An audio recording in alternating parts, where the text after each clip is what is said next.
Warriors, it's Ariella, and I'm going to show you how to make some stuff today. Today we're going to do chicken stock, all right? Right now we're all trapped in our homes because of potential pandemic, whatever we want to call it, COVID-19. And so I thought it would be nice to show you how I do some things. So I know a lot of the stores are out of things right now. And we've got to make do with what we've got. So I'm going to show you how to make chicken stock from scratch. I'm going to be making chicken soup with this later tonight. And I'm going to just get my chicken stock started. So if you've made stock before, this is not going to teach you anything. But if you haven't, then now you get to learn. So a couple things. One is that I tend to save like the end bits of my vegetables. These are celery ends that I used for a dish a few weeks ago, and I just put it into a bag in the fridge, and they've been sitting there. I just take the ends of the celery and throw that into the pot. I'm using a 10-quart pot. You can use whatever you've got, whatever the biggest pot you have.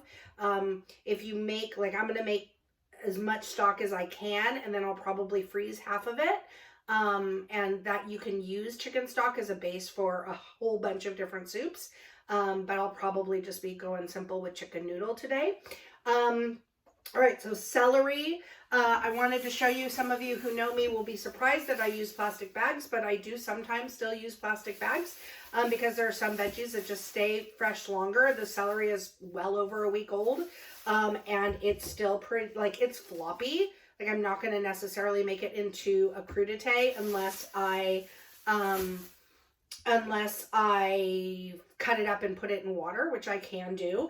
But all of these leafy greens that oftentimes just get thrown away, if you cut it, you can, and I've already rinsed this, just throw that whole thing into your pot.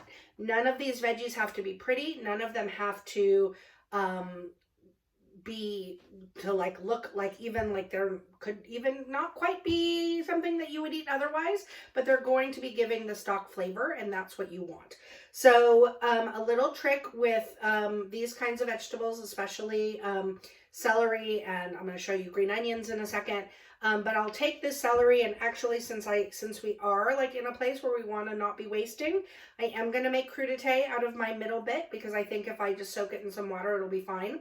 But I'm going to take this bottom section, I'm going to cut it, and I'm going to take this and I'm going to put it in water. Now, if I remember, which I may do since I'm home right now, I'll actually like keep water in it and then go ahead and put it in my garden once it starts getting roots and leaves again, and then the nutrients in the soil should be able to create at least a very leafy version of celery.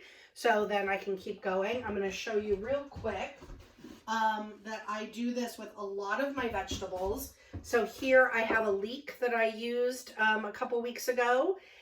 Cut the bottom of the leek off and put it in water, and it starts to grow roots and then a little leek. So I'll be planting that in my vegetable garden.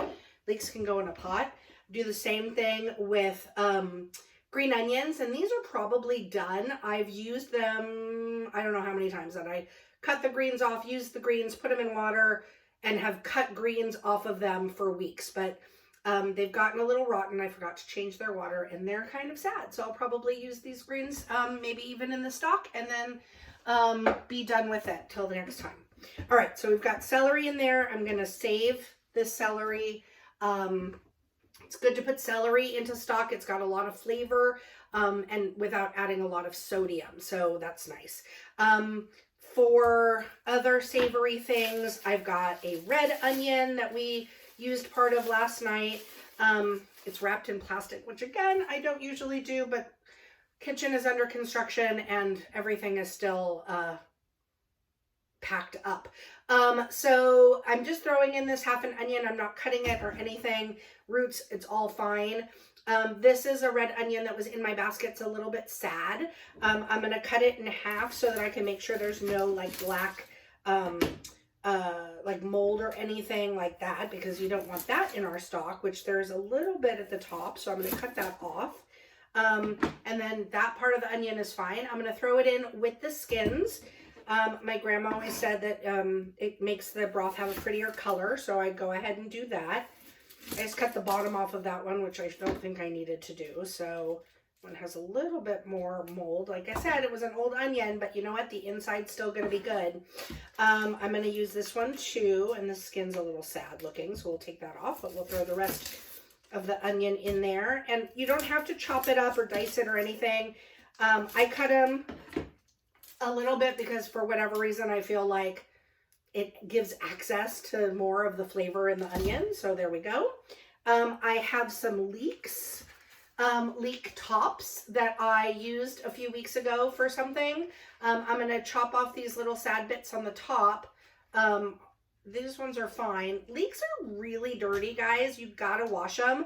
My favorite tip for washing leeks is you cut them into the rounds that you're going to cut them in and then soak them in a bowl of water.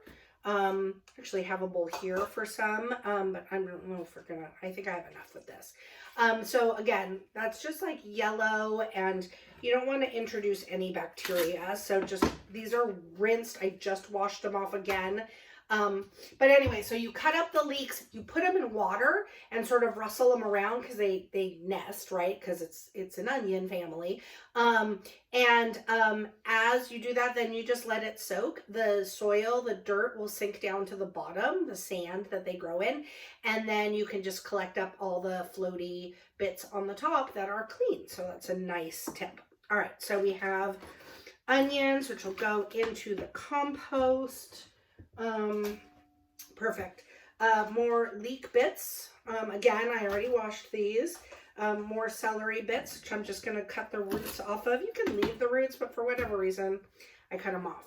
I have a super old parsnip. Is this necessary? No, you don't have to have it, but the whole thing about stock is using up what you've got. I am going to cut the little wrinkly bit off because, I don't know, it is not appetizing to me, and I don't know what's in there. But the rest of it is sort of wrinkly also and squishy, but that doesn't change the flavor of it. All right, so now we have carrots. I am going to rinse off these carrots real quick, but I'm not going to do anything else to them. They're organic carrots to begin with. So in that plastic bag, some of them I save. That one carrot ones have holes in them, so they're not super useful for everything. So I'm going to just go ahead and give these a quick rinse. These carrots are definitely past their prime. And then I'm going to throw them into the pot as well. I have a bunch of cilantro that is also a little bit on the older side, but because all of these like leafy things, you can actually extend their life by putting them in water as well. I would often put parsley into my soup, but I don't have any parsley right now, and I want some other kind of herby goodness. So I'm going to use this, about half of this bunch of cilantro just to have a little bit extra. And I did rinse that off, and now I just stuck it in my coffee, my cappuccino. I'm very, very excited. We just got a new cappuccino machine. All right, so I have green onions, but since I've already put the leeks in there and I've put the onions in there, you can use green onions. I'm not going to today. I wanted to show you, here's another slightly old celery that I have that I need to go through. In terms of plastic bags, like very often I'll take something like the bag that the bread comes in and go ahead and save it to use for something like vegetables. So now we have the chicken. And a lot of people are squeamish about using whole chickens because it's more comforting somehow to use one that, you know, is all cleanly packaged up for us. But right now we're at a point where we might not be able to do that all the time. And so having the skills to be able to do this, you do want to use, you know, it's better for stock to use something with bones in it because there's marrow in there that's good for you. It will like go into the stock. So I'm just going to open it, and I do wash my chickens. This is not an organic chicken. They were on crazy sale at the store the other day, and I always like having a chicken on hand. So you take it out of its bag, I don't know if you can see me. I'm just rinsing it out. I kind of leave the inner bits in there. I don't like to eat organ meats, but I recognize that they can add flavor and nutrition and all kinds of other things. So now we have Mr. Chicken, who got a nice little bath, and he's going straight into the pot. I also am going to throw a lemon in there. I don't know if that's super traditional, but that's what I do. Nicaraguans like lemons. So I squeeze it. And because it's a lemon that came from a backyard tree, I know there's no wax on it or anything like that. So I throw it straight into the pot with the skin and everything. So now, oh, garlic. How could I forget the garlic? All right, so you're going to, whatever you have, again, the days that I don't have garlic and I'm making this, I make it without garlic. It's not a big deal. You can always add some seasonings after the stock is made to your soup. And I do peel this garlic. Again, I feel like it gives, it like allows more of the flavor to come out. I might be imagining that, but whatever like keeps us happy, right? So I take that flat end of the knife and smoosh it, and it will help get the peel off, although this one is awfully particular. Hello. This is where editing would come in handy, but I don't have those skills, so haha. When they're a little bit fatter, the garlic, if you squish on it that way, it does make the peel come off. See, that one came off a lot easier. All right, so we're gonna put the garlic in. Put as much as you want. It doesn't matter. Put all the onions you want. That doesn't matter either. There's no recipe. I mean, I'm sure there are a million recipes, so that's just not how I cook. So it's kind of with stock, it's like put in what you got. Yeah. So I have now done that. I'm going to add some kosher salt.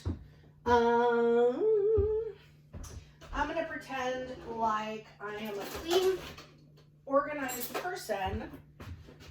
And use a spoon, but usually I don't do that. And what I do is once this, I add a few, let's say these are tablespoons, we'll say. A couple tablespoons, because you want the meat seasoned as well. I will not use all of this chicken meat for the soup. In fact, you could just use a chicken carcass. If you had a rotisserie chicken or something, you could like throw that in a pot with a bunch of vegetables and make chicken stock. But I want the meat seasoned because I am going to use the meat to make something else. I'll do chicken enchiladas, or I'll make chicken salad, or I'll make something else with probably about 75% of the meat and throw the other 25% of the meat into the soup itself. But the soup will have other good things, so I don't feel like I need to have like all of that meat. All right, so salt, and then you just fill your pot up with water. Set it to boil, cover it because you don't want to lose too much of the water. Let it boil. You're just going to boil until the chicken is falling apart. Now with my pots and pans, they stay hot for a long time. So if I cover them, sometimes if I can't be sitting like in the kitchen, I'll get it to boiling and then let it boil for a little bit and then turn it off for maybe like half an hour and then go back and turn it back on again. That way I'm not like, so that I can check it. But it's but don't do that. I don't think for regular pots. You can keep it, get it to boil and then turn down the heat. So you just keep it boiling. You want to keep it boiling, get all of that goodness out of the chicken until the chicken is literally just falling apart. And that's when you're done with the stock. At that point, you just strain it. Use a colander, use, whatever to get it into, usually I'd put it into another pot and collect up all of the stuff. The veggies, for me, I don't use them. I'll feed them to the dogs if they're edible for the dogs, not the onions, nothing like that, but like maybe they'll get the carrots. Or they just go straight into the compost. And then I use new vegetables to make my soup. That's why we're using kind of old sad vegetables in here, because then I don't feel guilty about getting rid of them afterwards. And again, like if you were cutting up carrots and you just had a few tops that like you wanted to save for the day that you make stock, you can do that. You can save it all in the freezer, in a bag in the freezer, and then throw it all into your stock. There are all kinds of options. But at this point, covering this up with water, boiling the crap out of it, then straining it out, and then I have broth and I have chicken stock and I can use it for whatever. You can make any kind of a chicken-based soup with it. When the chicken cools down, I shred it, and then I can use it for other recipes. I can put some back in the chicken soup, all kinds of things. But there's your chicken stock. There you go. Now you know how to do it. So if all they have are whole chickens left at the supermarket, you can make multiple meals for you and your family and your friends. Although, you know, social distancing right now, but aside from that, you're all set to go. All right, I don't have anyone to push my button to say to stop it, so I'm going to go and stop my own video. All right, thanks so much for watching.